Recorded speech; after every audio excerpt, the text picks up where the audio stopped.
అత్యుత్తమ ప్లేస్మెంట్స్ తో ఎంఎన్సీ కంపెనీలలో ఉద్యోగమే లక్ష్యమా? ఇంజనీరింగ్ చదవాలనే మీ పిల్లల కలని కేజీ రెడ్డి కాలేజ్ తో నిజం చేసుకోండి.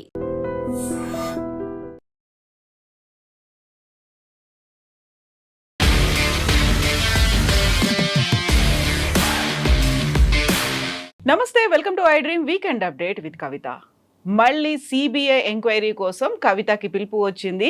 ఈ నెల 16న తను అటెండ్ అవ్వాలి. దీంతో పాటుగా ఫిరాయింపులకు సంబంధించి సుప్రీంకోర్టు నిర్ణయం స్పీకర్ తీసుకున్నటువంటి డెసిషన్కి అనుగుణంగా ఉందా? మళ్ళీ బీఆర్ఎస్ పార్టీ ఏం చేయబోతోంది? ఆపరేషన్ కగార్ నేపథ్యంలో మావోయిస్ట్ టాప్ లీడర్లు సరెండర్ అవుతూ ఉంటే దేవ్జీ మాత్రం నన్ను అరెస్ట్ చేశారు అనేటువంటి మాట ఎందుకు చెప్తున్నారు? వెలుగుమట్లలో ఏం జరిగింది? బోల్డ్ అన్ని వీకెండ్ అప్డేట్స్ ఉన్నాయి. మనతో పాటుగా ఉన్నారు పొలిటికల్ అనలిస్ట్ వి ప్రకాష్ గారు. ప్రకాష్ గారు నమస్కారం. సో ఫస్ట్ మనం లిక్కర్ కేసుకి సంబంధించి చూసుకుంటే, నేను కడిగిన ముత్యంలా బయటకు వచ్చాను, చాలా క్లీన్ చిట్ ఇచ్చింది అని చెప్పిన తర్వాత రౌజ్ ఎవెన్యూ కోర్టు ఇచ్చిన దాన్ని డిస్పోజ్ చేసింది హైకోర్టు. మళ్ళీ ఇప్పుడు విచారణకి రమ్మని సిబిఐ అధికారులు పిలిచారు. ఏం జరుగుతోంది నెక్స్ట్?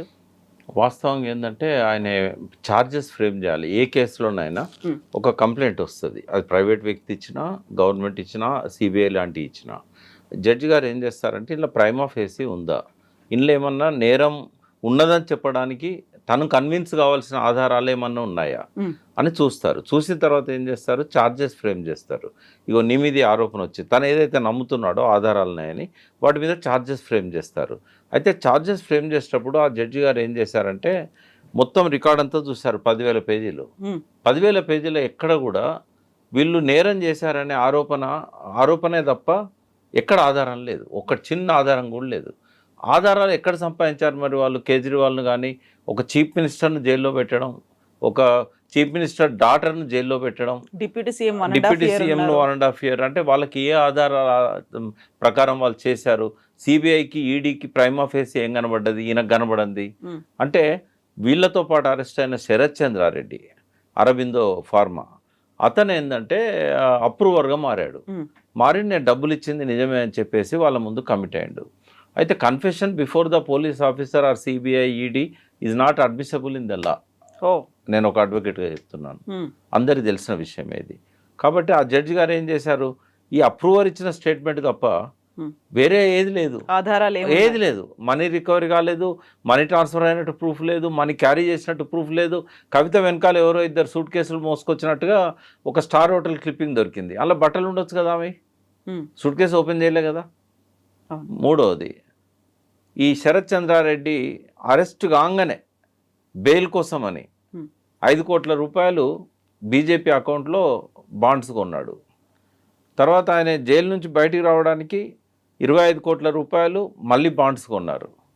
అంటే ఒక 30 కోట్లు ఇచ్చిన వ్యక్తిని బీజేపీకి అప్రూవర్గా మార్చుకొని ఈ కేసు పెడితే ఇది ఎట్లా చెల్తుంది? ఇదే విషయాన్ని రౌజ్ అవెన్యూ కోర్టు ఏం చేసిందంటే, ఈ సాక్ష్యాధారాలు లేవు కాబట్టి నేను ఛార్జెస్ ఫ్రేమ్ చేయలేను, మిమ్మల్ని అందరినీ విడుదల చేస్తున్నా అని చెప్పారు. ఇక వీళ్ళ గొంతులో వెలక్కాయ పడ్డది బీజేపీకి. ఎందుకంటే కవిత అట్లా ఉంచండి, ఒక సీఎంను నువ్వు ఆ సీట్లో కూడా కూర్చోకుండా సుప్రీంకోర్టు ఆంక్షలు పెట్టింది. ఆయనను తీసుకుపోయి జైల్లో పెట్టావు. ఉప ముఖ్యమంత్రిని 550 రోజులు జైల్లో పెట్టావు.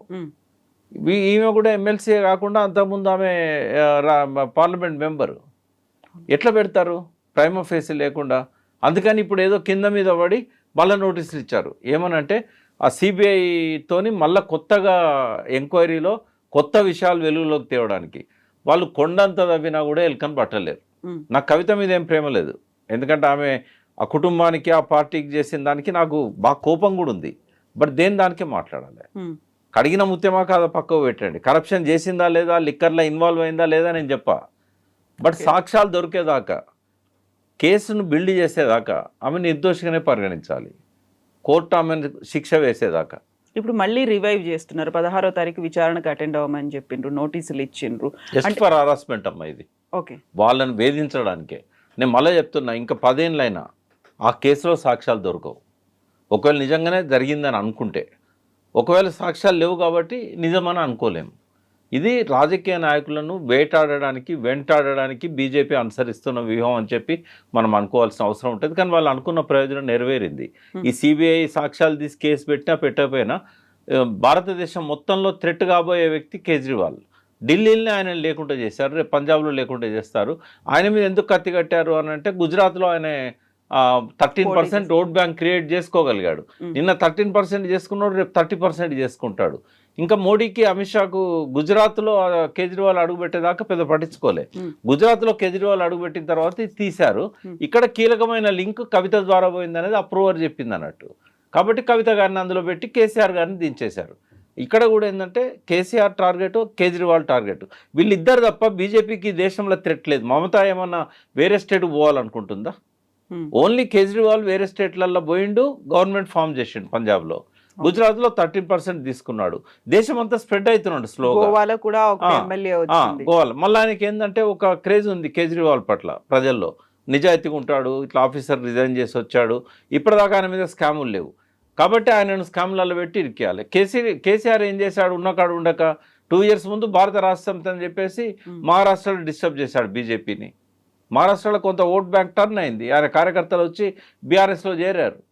అందుకే ఈయనను ఇక్కడనే పరిమితం చేయాలి, ఈయనను దేశవ్యాప్తంగా పోనీయొద్దు, కాబట్టి ఇక్కడనే ఓడించాలని చెప్పేసి తన బలాన్ని తగ్గించుకొని సంజయ్ని వెనక్కి లాగి 45 సీట్లలో పోటీ చేయగలిగేది 15 సీట్లకు పరిమితమై 8 గెలిపించుకున్నాడు. అంటే తన బలాన్ని తగ్గించుకోవడానికి కారణం ఏంటంటే యాంటీ ఇన్కంబెన్సీ అనేది డివైడ్ కావద్దు, కాంగ్రెస్ గెలిచినా పర్లేదు, తెలిసిన శత్రువు వాళ్ళకి ఎక్కడ లేదు. కానీ కేసీఆర్ వస్తే మాత్రం ఈ రైజింగ్ ఎనిమీనే. ఆయన ఏమో dying enemy. Rahul Gandhi is dying enemy, KCR is rising enemy, Kejriwal is rising enemy. కాబట్టి మోడీ పర్పస్ సర్వ్ అయింది. ఇప్పుడు ఆ సిబిఐ ఏం ఎంక్వైరీ చేసినా అది ఫేస్ కోసమే, ఫేస్ సేవింగ్ కోసమే తప్ప నిజంగా వీళ్ళ మీద ఆధారాలు దొరికే అవకాశమే లేదు. మరి ఇప్పుడు ఫిరాయింపులకు సంబంధించి ఏమవుతుంది? ఇప్పుడు స్పీకర్ ఇచ్చినటువంటి ఒక నిర్ణయం ఏదైతే ఉందో, ఆయన ఆల్రెడీ నిర్ణయం తీసుకున్నారు కాబట్టి ఇంకా దీన్ని కంటిన్యూ చేయాల్సినటువంటి అవసరం లేదు అంటూ ఆ కేసును అయితే క్లోజ్ చేసింది. అంటే అక్కడ స్పీకర్ నిర్ణయం మీదే అవుతుందా? ఫిరాయింపులు జరగలేదని సుప్రీంకోర్టు భావించింది? కాదు, తొందరగా డెలివరీ చేయాలి తీర్పు. ఎందుకంటే నెలల కొద్ది, సంవత్సరాల కొద్ది స్పీకర్లు పెండింగ్ పెట్టుకుంటున్నారు అని చెప్పి పోయారు. స్పీకర్ తీర్పు ఇచ్చిన తర్వాత whether or good or bad, whether it is constitution పరంగా కరెక్టా కాదా అనేది చూడదు సుప్రీంకోర్టు. స్పీకర్ తీర్పు ఇచ్చారని డిస్పోజ్ చేశారు. రేపు మళ్ళీ వీళ్ళు వెళ్తారు స్పీకర్ ఇచ్చిన తీర్పు తప్పు అని, ఇది అబద్ధాలతో కూడుకున్నది, అసత్యాలతో కూడుకున్నది, ఒక రాజ్యాంగబద్ధమైన సీట్లో కూర్చున్న వ్యక్తి ఇంత దుర్మార్గంగా ఎన్నడూ వ్యవహరించలేదు భారతదేశ చరిత్రలో.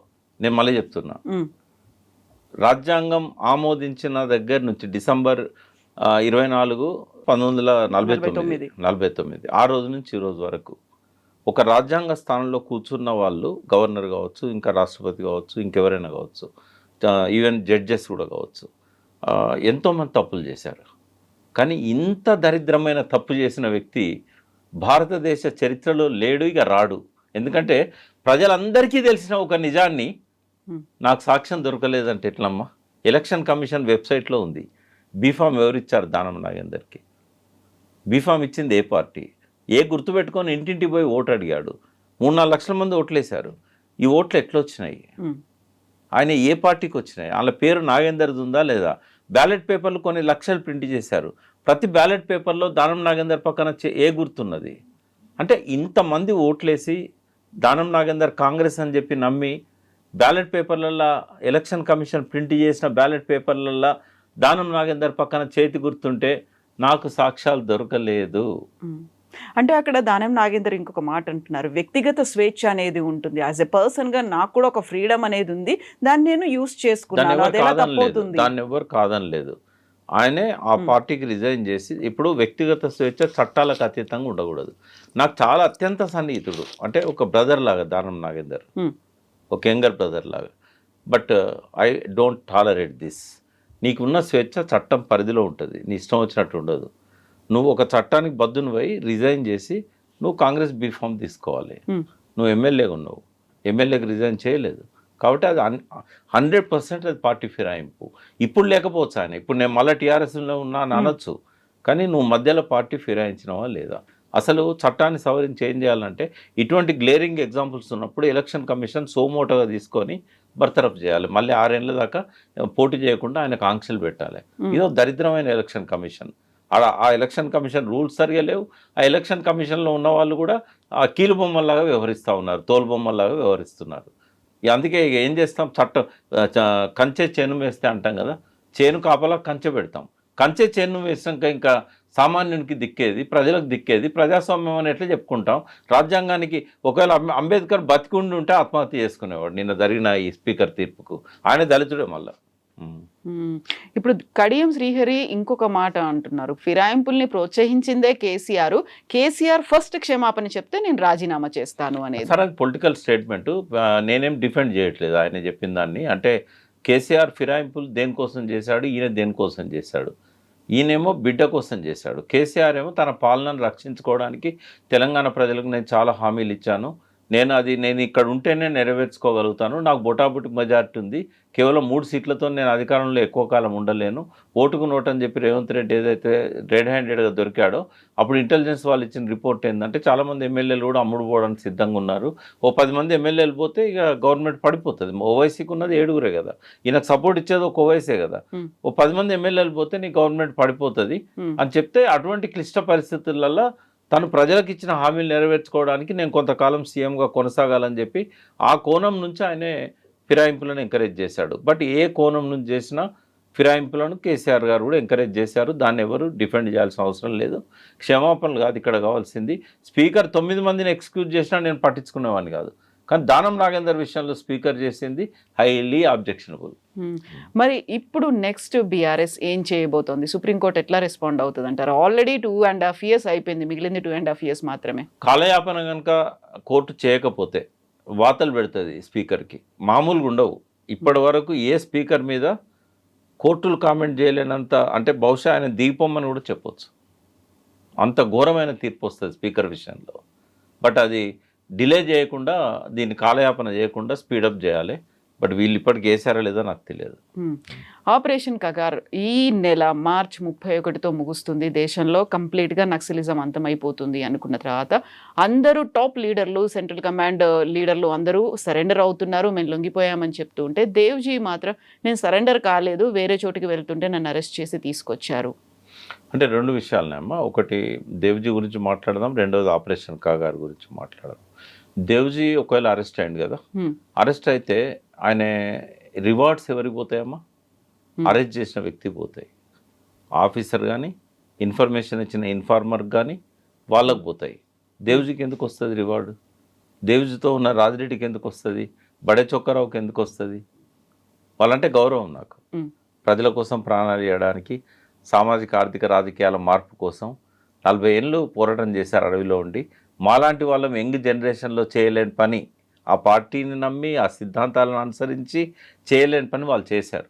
కాకపోతే త్యాగాలన్నిటి గౌరవిస్తాం, కానీ ఆయన మాట్లాడే మాటలు పచ్చి అబద్ధాలు. మీరు కూడా అన్నారు కదా ఆయన అరెస్ట్ అయ్యారు అనే ఒక మాట. నేను అట్లా అనలే, లొంగిపోలేదు అన్న. లొంగిపోలేదు అంటే ఆయన చెప్తోంది నేను లొంగిపోలేదు, నన్ను అరెస్ట్ చేశారని. కాదు, అరెస్ట్ కూడా కాలేదు, లొంగిపోలేదు. అది అరెస్ట్ కాదు, అది లొంగిపోవడం కాదు. మరి ఏం జరిగింది అక్కడ? అదేం జరిగిందంటే యాక్చువల్గా ఇక్కడ కగార్ గురించి చెప్తాను నేను.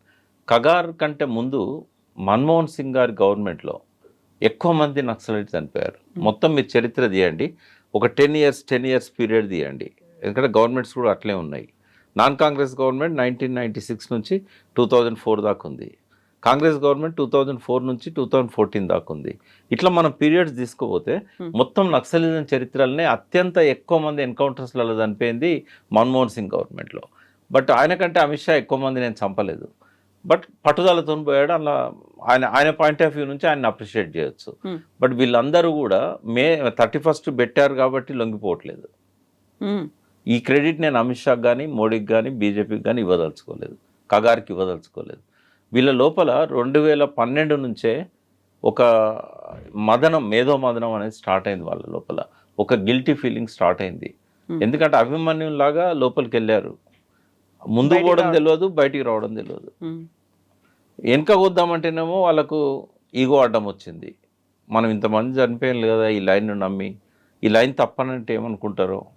అంటే మమతలు మమకారాలు ఎట్లా విప్లవకారునికి సంఖ్యలు కారాదో, తను తప్పు చేస్తున్నట్టు తెలిసినప్పుడు ఇంకేది పట్టించుకోవద్దు, బయటికి రావాలంతే. బట్ 2012లో చేయాల్సిన పని వాళ్ళ గొంతులు నొక్కేశారు. ఎవరెవరైతే మన లైన్ తప్పు, ఇది ఇట్లా పోవద్దని చెప్తారో వాళ్ళ గొంతులు నొక్కేశారు. డెమోక్రటిక్ సెంట్రలిజం అనేది ఉంటుంది కమ్యూనిస్ట్ పార్టీలలో. అదేంటంటే మెజారిటీ చెప్పిన దానికి మైనారిటీ కట్టుబడి ఉండాలి, దాన్ని వ్యతిరేకించదు, దాన్ని అనుసరించాలి, ఇష్టం ఉన్నా లేకున్నా అనుసరించాలి. సో అట్లా అందరి గొంతులు నొక్కుంటూ వచ్చాడు ఎవరు? గణపతి. 2018కి వచ్చే వరకు ఇంకా ఆయన గిల్టీ ఫీలింగ్ అడ్డం వచ్చింది. వెనక్కి రాలేడు, ముందుకు పోలేడు. సింపుల్గా ఏం చేశాడు, బాధ్యతలను తీసి నంబాల శంకర్ ఆయనకి ఇచ్చాడు. ఎవరు బిఆర్ దాదా అంట, బసవరాజు దాదా, అసలు పేరు పోయింది, ఇదే గుర్తొస్తుంది, నంబాల కేశవరావు. అయితే ఆయన ఏంటంటే బాధ్యతలు తీసుకున్న రోజు నుంచే గణపతితోనే కదా ఉన్నది ఆయన కేంద్ర కమిటీలో. ఈజ్ ఆల్సో ఎట్లా ముందుకు పోవాలనో తెలియని వ్యక్తి. లైన్ ఎట్లా ముందుకు తీసుకెళ్ళాలి, తుపాకు గొట్టం ద్వారా రాజ్యాధికారాన్ని ఎట్లా తీసుకురావాలి. ఎందుకంటే రోజు రోజుకు ప్రజల నుంచి దూరం అయిపోయి అప్పర్ హ్యాండ్ ఎవరిదైతుంది, సైన్యాన్ని అవుతున్నది. ఇప్పటి కాదు, 1996 నుంచి ఈ రోజు వరకు కూడా వీళ్ళు ప్రతిరోజు ఒక్కొక్క మెట్టే పడిపోతూ కోనేట్లో పడ్డారు. ముందు పోవాలన్నా తిరోగమన దిశలో 30 ఏళ్ళు నడిచింది పోరాటం, 96 నుంచి 2026 దాకా. దానిలో మెయిన్ కారణం ఏంటంటే ముందుకు ఎట్లా పోవాలనో తెలియకపోవడం, ప్రజల లోపలికి ఎక్కువ ఎట్లా వ్యాపించాలనో తెలియకపోవడం, ప్రజల లోపల షెల్టర్స్ లేకపోవడం, ప్రజలకు దూరం కావడం, ప్రజల లోపల ఉద్యమాలను నిర్మించలేకపోవడం. ప్రజా సంఘాలను నిషేధించిన తర్వాత చంద్రబాబు నాయుడు నిషేధించాడు, నేదురుమల్లి జనార్దన్ రెడ్డి నిషేధించిన తర్వాత ఎన్టీ రామారావు తన తప్పు తెలుసుకున్నాడు, అప్పుడు ఆయన నిషేధించాడు. 1984 నుంచి 85లో మళ్ళీ ఎన్టీ రామారావు వచ్చినాక 89 దాకా ఆయన ఉన్న పీరియడ్లో ఒక 70-80 మందిని మాయం చేశాడు ఎన్టీ రామారావు. నక్సలైట్లే దేశభక్తులు అని చెప్పి అధికారంలో పోయిన వ్యక్తి 70-80 మందిని ఎవరు చేయనట్టు మాయం చేశాడు. డైరెక్ట్ జైల్లోకి వెళ్ళి బయటికి రాగానే అరెస్ట్ చేయడం, తీసుకుపోయి శవాలుగా మార్చడం, బొంద పెట్టడం, తల్లిదండ్రులకు కూడా చెప్పకుండా. ఇంత ఘోరంగా నక్సలైట్లను మాయం చేసిన వ్యక్తిని కోరలేరు. వీళ్ళన్న కనీసం కాల్చి పడేస్తే బాడీని తెచ్చుకుంటారు. అప్పుడేమైంది, ఈయన చేసిన దానికి తెలంగాణ భగ్గుమన్నది. ఆయనతో సహా ఆయన పార్టీని బొందబెట్టింది. బొందబెట్టినాక మళ్ళీ అధికారంలోకి వచ్చాడు. అప్పటికేమైంది, నక్సలైట్ల మీద నిషేధం ఉంది. నేదురుమల్లి జనార్దన్ రెడ్డి ఆయన పేల్చేయాలని చెప్పేసి ఒక బాంబు పెట్టారు. వెంటనే ఆయన ఏం చేశాడు, నిషేధం వేశాడు అన్ని ప్రజా సంఘాలను, అన్ని పార్టీతో సహా. ఎన్టీ రామారావు వచ్చి ఏం చేశాడు, నేను నిషేధం ఎత్తేస్తా అని ఎన్నికల హామీ ఇచ్చి, సరే అందరు కూడా ఆయనకు నిషేధం ఎత్తేస్తా అన్నాడు కదా అని ఎప్పుడు ఇవ్వనంత మెజారిటీ ఇచ్చారు. మామూలుగా లేదు, ఓన్లీ కాంగ్రెస్ని 26 స్థానాలకు పరిమితం చేశారు ఆ రోజుల్లో. చంద్రబాబు రాగానే వెంటనే నిషేధం విధించాడు. ఆ పీరియడ్ ఏదైతే చంద్రబాబును అదే కోపంతో వాళ్ళు లేపేయాలని చూశారు. అట్లా ఇదంతా జరుగుతూ వచ్చింది అన్నట్టు ఈ నిషేధం అంతా కూడా. ఆ టైంలోనే 96లో ఎక్కువ మందిని ఎన్కౌంటర్లో చంపేశాడు, పులి అంజయ్యతో పాటు రాష్ట్ర కార్యదర్శి. అప్పుడు ఏంటంటే వీళ్ళకు సీతారామయ్య లేడు. సీతారామయ్యకి అల్జిమీర్, పార్కిన్సన్ లాంటి డిసీజెస్ వచ్చి ఆయన ఏం మాట్లాడుతున్నాడో అర్థం కాని పరిస్థితిలో ఉండే. అందుకని ఆయన లాభం లేదని చెప్పి అయినా కూడా ఆయన పిచ్చిగా మాట్లాడుతుంటే సస్పెండ్ చేశారు ఆయన్ని. గణపతి గారికి ముందుకు ఎట్లా పోవాలనో తెలియదు, కేంద్ర కమిటీకి కూడా తెలియదు. కిషన్జీ ఉన్నాడు, నల్లా ఆదిరెడ్డి ఉన్నాడు. ఆ సంక్షోభంలో ఏం చేశారు, మళ్ళీ తెలంగాణను బయటికి తీశారు. ఏ తెలంగాణ ఉద్యమం అయితే సపరేట్ చేయబడి వీళ్ళు అడవిలో పోయారో అదే తెలంగాణ మళ్ళీ దిక్కైంది. ఎప్పుడైతే తెలంగాణ ఉద్యమం మొదలైందో ఇంకా వాళ్ళ దిక్కు రిక్రూట్మెంట్ లేదు. వాళ్ళ క్యాడర్ అంతా కూడా తెలంగాణ ఉద్యమంలోకి వచ్చారు.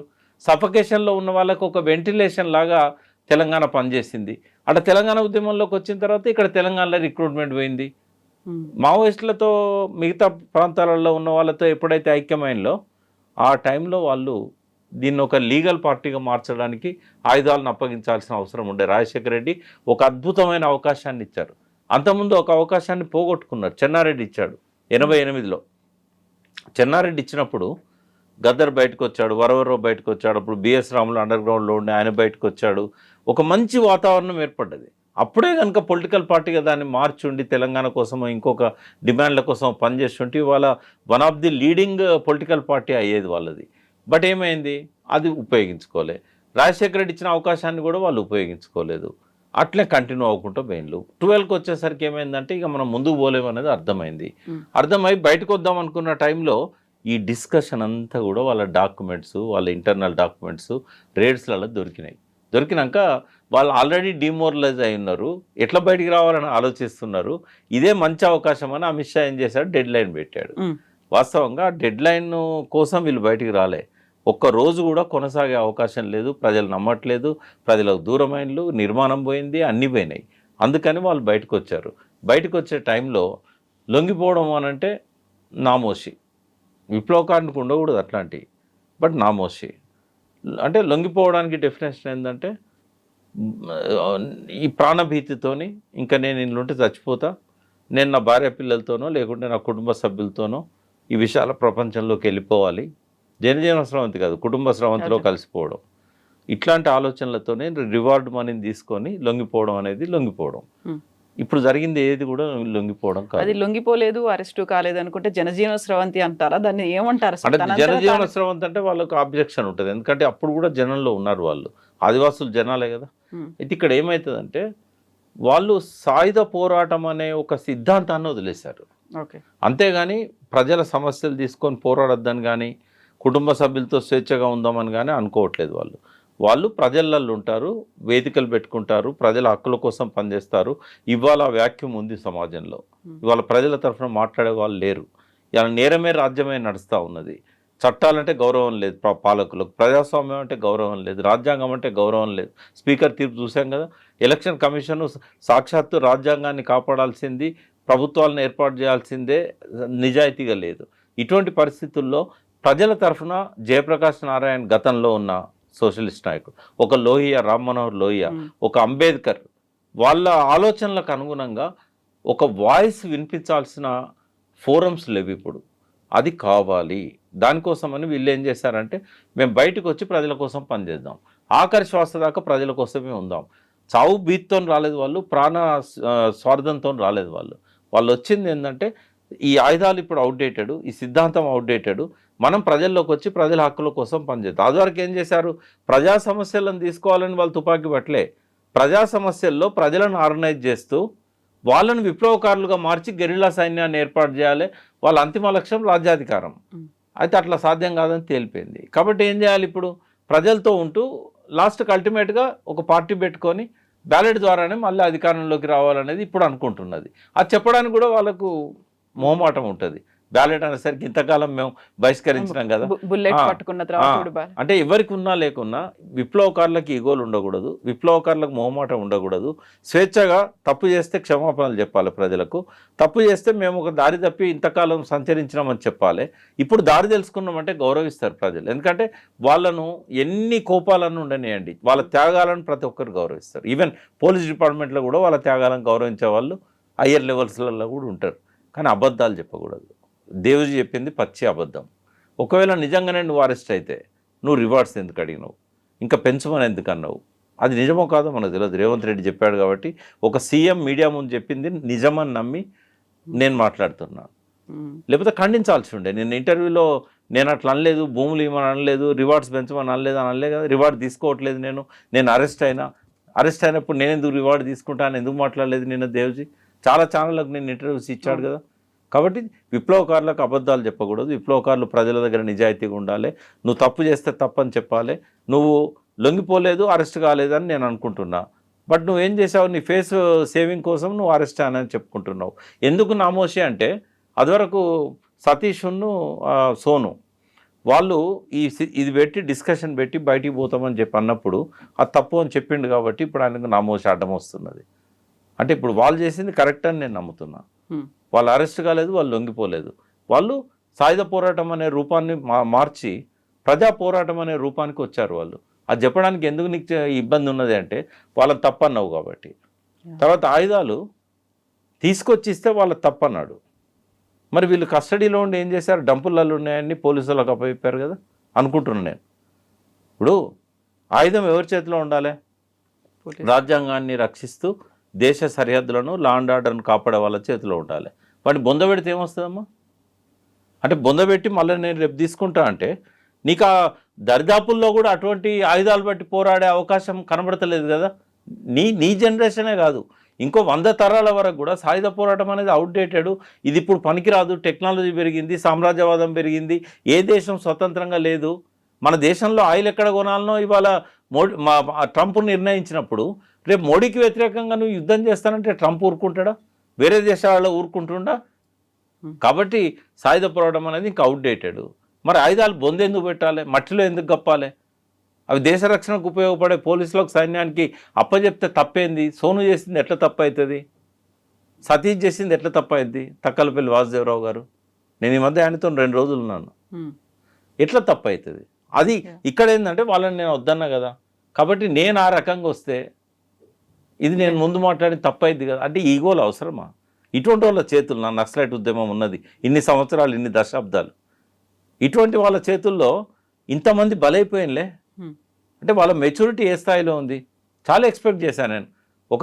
ఆయన కార్యదర్శి కాలేదు, కానీ కార్యదర్శిగా ప్రకటించగలిగిన వ్యక్తి ఆయనే. రేపు వాళ్ళ కమిటీ మీటింగ్ అయి ఉంటే ఆయన దేవుజీ సెక్రటరీ అయ్యాడు. ఏంది ఇది? ఈ చైతన్యమా నీకున్నది? వెలుగు మట్లలో ఏం జరిగింది? అక్కడ బాధ్యులు ఎవరు, బాధితులు ఎవరు? ఆందోళనలు అయితే జరిగినాయి. ఆ తర్వాత మళ్ళీ మేము ఇల్లు కట్టించి ఇస్తామని ప్రభుత్వం కూడా చెప్పింది.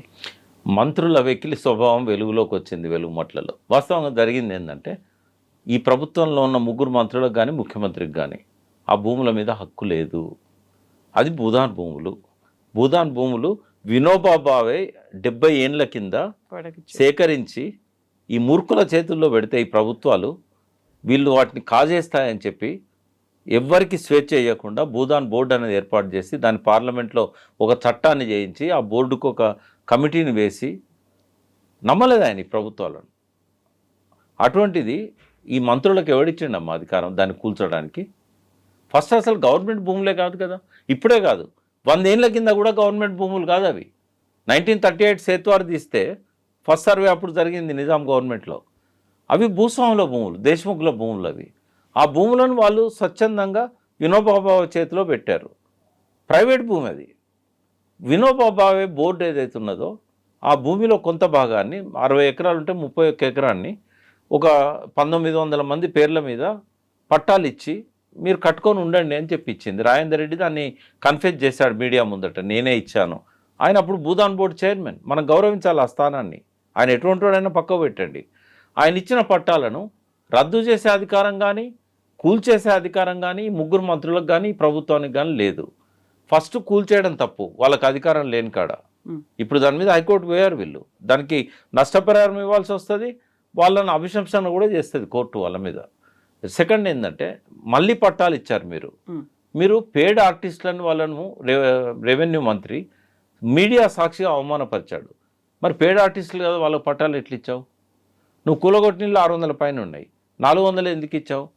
రెండవది, అక్కడున్న మిగతా 30 ఎకరాలు వీళ్ళ మనుషుల చేతుల్లో ఉన్నాయనేది అక్కడ వాళ్ళు చెప్తున్నారు.